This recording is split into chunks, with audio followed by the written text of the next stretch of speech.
Right, so the evil world, the evil West, evil little England.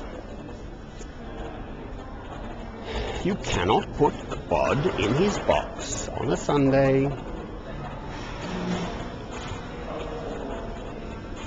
and then go out and kill. Who manufactures the most weapons of mass destruction? America. Second biggest is Russia. Third is France, Britain. Fourth is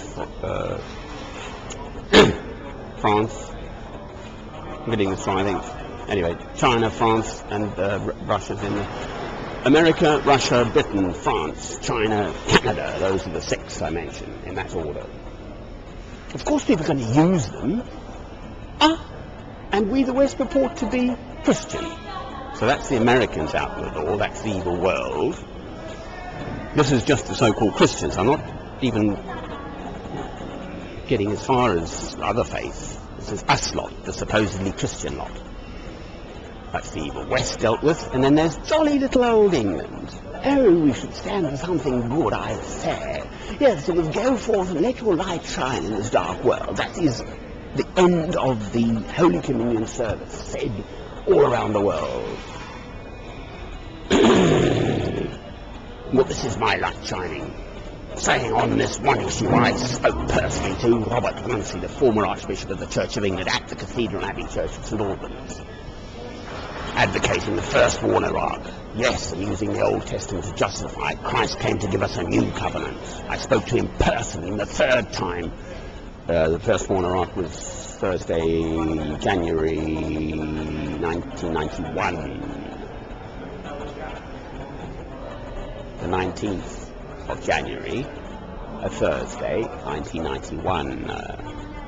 Well, you know, this morning I had a little chat with a chap here. Somehow he brought up Vietnam and the fact that that was all, you know, well, the war in Iraq, the second war in Iraq, is utterly false. What about all the innocent people who get killed? And the politicians are gabbing away trying to justify their actions. Mr. Tony Blair and his cabinet should be tried for crimes against humanity.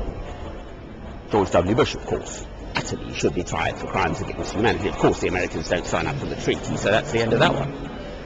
But it isn't the end.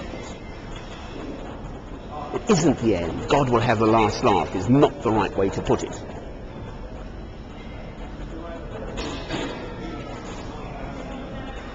As a Christian, it's in one of the Psalms, my response must be not to worry too much about this stuff.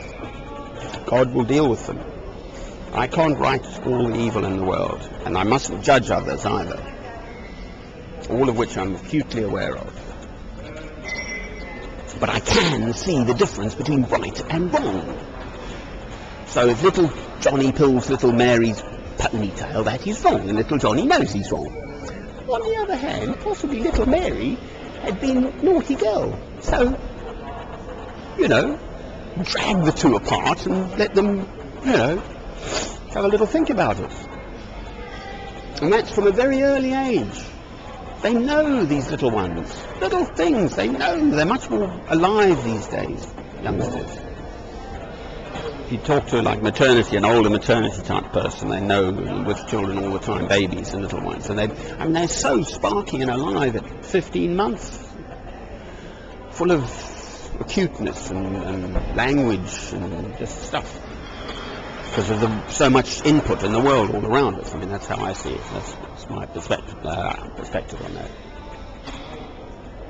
Right. So what happens then when those little ones grow up into us lots, the big ones, you see, who then use religion to justify their evil ways? This is the problem.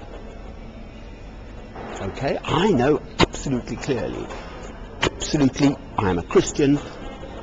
It's not from the Old Testament. It's definitely not from the Old Testament.